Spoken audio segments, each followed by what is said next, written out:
naman sa subtraction, operation and function pa din. So ito ang example ng subtraction. Parehas lang sila ng addition, ang pinagkaiba lang is meron tong parenthesis dito sa last function niya. And may negative sign dito kasi nga subtraction tayo. So yung negative sign dyan, kita nyo dyan, negative sign, i-multiply lang natin doon sa loob. So, para mas lalo natin maintindihan to, magbibigay na ako ng example. Let's go! So, ito ang unang example natin sa subtraction. So, meron tayong f of x equals 4x minus 6. Tapos, g of x equals 7x plus 5. So, substitute lang natin yung f of x. Lagyan lang natin 4x minus 6. Tapos, minus. Tapos, open parenthesis. Lagyan lang natin yung g of x. 7x plus 5. Close parenthesis. And then, bring down lang natin yung 4x minus 6. Tapos, i-multiply lang natin to. Itong sign sa loob. So, mangyari is negative times positive 7x, which is ang sagot, negative 7x. Tapos, negative times positive 5, negative 5. Yan. Ngayon, solve na. And then, combine lang natin ng mga may parehas na variable, tsaka parehas na exponent, which is 4x, tapos negative 7x. Pag-combine na natin, 3x. And then, copy lang natin yung malaking sign, which is negative. And then, meron ulit yung negative 6, tsaka negative 5. Pag-add lang natin. So, ang sagot is 11, tapos negative. And then, this is your final answer.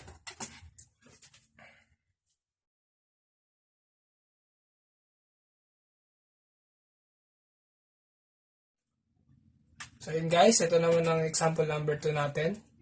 So ang ano natin is h of x equals 2x plus 10 tsaka I of x equals 8x plus 5. So kung mapapansin nyo, iba ang letters na ginamit ko dito kasi di lang naman f tsaka g ang pwede natin gamitin. Pwede din ang ibang letters sa alphabet. So mag-start na tayo. So substitute lang natin. Yung h of x, lagyan lang natin 2x plus 10 minus, tapos open parenthesis, lagyan lang natin sa loob yung I of x, which is 8x plus 5, close parenthesis. Tapos, copy lang natin, baba lang natin to, 2x plus 10, and then distribute ulit natin to, itong negative, dyan. So, negative times positive 8x, negative 8x. So, and then, negative times positive 5. So,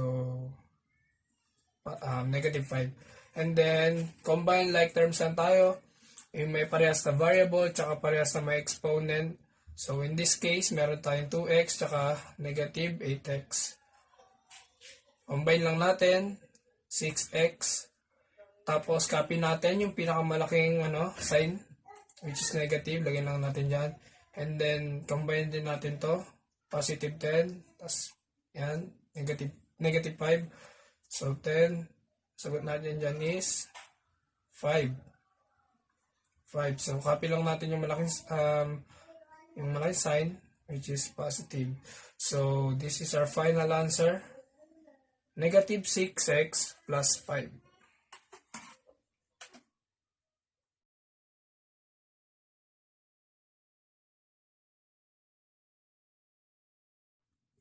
So, ayan guys, ito yung pangatlong example ko guys. So, ang natin is a of x equals negative 6 minus 9.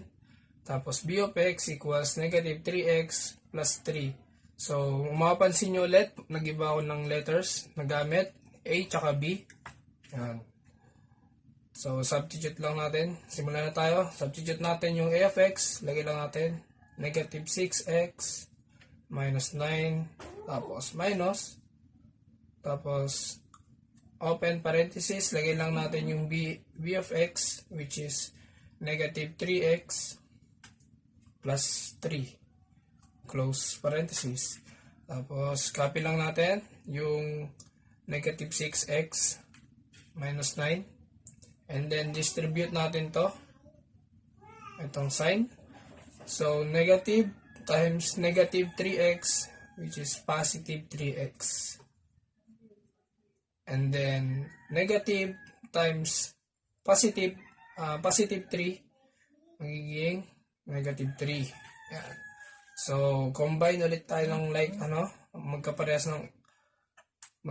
ng exponent, parehas na variable.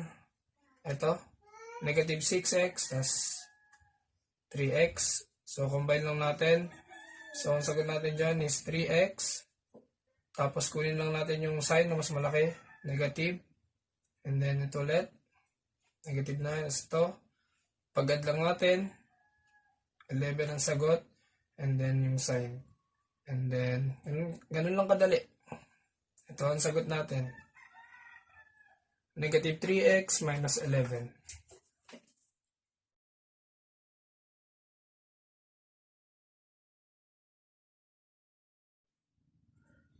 Ito pa ang ibang example na ipapakita ni Migs para mas lalo nyo maintindihan ang operation and function sa subtraction.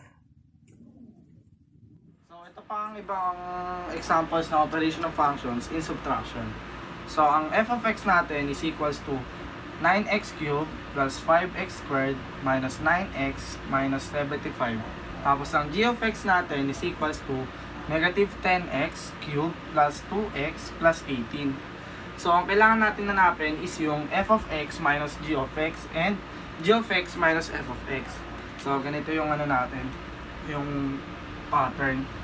So lagay muna natin si 9x cubed plus 5x squared, tapos negative 9x and negative 75, tapos minus itong g of x natin is which is si 10x cubed, negative 10x cubed plus 2x plus 18. So may technique tayo dyan na kapag yung i-distribute natin, lahat ng signs papalitan lang natin sila. Kumbaga parang vice versa. So, sulat na natin to. So, ang negative times negative is equals to positive. So, kaya pwede diretso na lang natin is equals to 10x cubed, negative 2x, and negative 18. So, dito sa part na to, susubukan naman natin hanapin yung like terms. Pagko-combine na natin sila. So, ang mga like terms is si 10x cubed at saka si 9x cubed. So, ang equals natin dyan, si 9x cubed, 10x cubed is pagpaplasin lang natin, which is si 19x cubed. So, hanapan pa tayo ng iba pang mga like terms, which is si 5x squared, yung susunod na mas malaki. So, wala naman siya kaparehas dito, so sulat na lang natin siya agad. 5x squared. Tapos, sunod naman is si negative 9x at saka si negative 2x. So, parehas naman sila ng sign, pag-add-in lang natin sila. Which is si negative 11x. So, like terms din si negative 75 at saka si negative 18. So, ang gagawin lang natin dyan is pagpaplasin lang. Pero ang sign niya is negative kasi parehas naman sila negative. Negative plus 75 plus 18, which is 93. So, yun na po yung sagot natin sa first natin na hinahanap si f of x minus g of x. So, circle natin.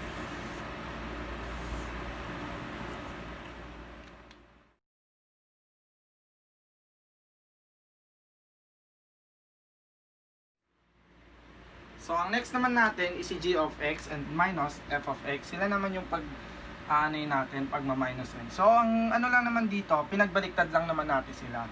No? So, lagay muna natin si negative 10 x cubed plus 2x plus 18. Tapos, minus agad, minus open close parenthesis, sulat natin to, 9x cube plus 5x squared minus 9x minus 75.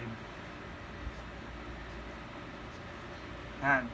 So, balik lang ulit tayo sa technique natin, which is yung combine, ay ano lang natin, distribute, tapos lahat lang to, papalitan lang natin ng signs. Yun lang yung gagawin natin na technique. So, lagyan na natin to. Yan. So, negative times positive, which is equals to negative 9x cube. Tapos, negative times positive, negative 5x squared. Tapos, negative times negative, which is positive 9x. And negative times negative, so positive pa rin tayo. So, dito sa part na to, hanapin na naman natin yung mga like terms din pag-combine na natin. So, dito ang like terms naman dito si negative 10x cube at saka si negative 9x cube. So, pares sila ng sign, pagpaplasin lang natin sila. So, equals to negative 19x cube. So, ito nga si 5x squared, ay si negative 5x squared, wala nga siyang kapareha. So, sulat lang natin siya agad. Tapos, meron tayong like term si 2x at saka si 9x. So, pagpaplasin lang natin sila at ang sign natin is positive kasi pare silang positive. So, 11x. So, next naman natin is si 75 at saka si 18. Pagka-combine natin sila, which is pagpaplasin lang, tapos yun lang din yung ano natin, sign natin, positive lang din. So, 93. Yan. Yan yung final answer natin. So, ito yung dalawa nating sagot. Ito si f of x minus g of x. Tapos, ito naman si g of x minus f of x.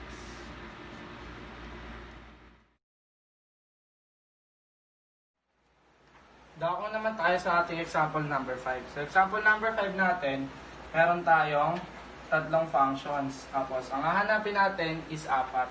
Sila yon. Tapos, unahin na natin yung number 1, which is the f of x minus h of x. So, ito nga yung example natin, sinulat ko na din. So, gamitin lang natin yung technique natin na pagpapalitan lang natin sila ng signs. Ito negative, ito negative. So, ito na yung pinalabasan. So, identify na natin, combine like terms. So, si x cube, wala siyang kaparehas. So, lagay na lang natin siya. So, si 71x, may ka-like term siya, si 7x. So, pagpaplasin lang natin sila, sagot natin dyan, 78x. Tapos, ito rin, si 71, saka si 10, like term sila. So, combine lang natin sila, magiging plus. So, pag-add lang na sila, ang sagot natin dyan is 81. So, ito na yung final answer natin sa unang hinahanap, f of x and minus h of x. So, dito naman tayo sa ating pangalawang hinahanap. Ang given natin is ito, 10x squared minus 24x minus 17 negative 17 minus negative 71x and minus 71. So, tingnan lang natin to. Yan. Tingnan natin to. Gamitin lang natin yung technique natin na papalitan lahat sila ng signs. So, magiging positive 71x and positive 71. So, combine na natin lahat ng like terms. Si 10x squared, wala siyang like. Kaparehas dito sa kabila. So, bring down na lang natin siya. Tapos, si negative 24, tsaka si positive 71x, combine, sila, pag-combine natin kasi like terms sila. So, pag-minusin lang naman natin sila. So, ang natin dito is positive kasi mas malaki si 71. So, ang sagot natin dito, 47x. Tapos, ito naman, dito naman tayo. Pag ma-minus lang natin sila, which is ang sagot natin is 54. Plus 54. So, ito na yung final answer natin sa pangalawang hinahanap natin, si b of x minus h of x. Next naman tayo sa letter C. Ang hanap na sa letter C, si f of x minus b of x. So, ito na yun. So, si f of x, ito si b of x. So, gawin lang natin yung ating technique, which is yung papalitan lang sila ng sign, lahat. So, gawin natin negative 10x squared plus positive 24x plus 17. Yan, just combine like terms lang tayo. Si x cube, wala siyang kaparehas, so bring down lang natin siya. Bring down x cube.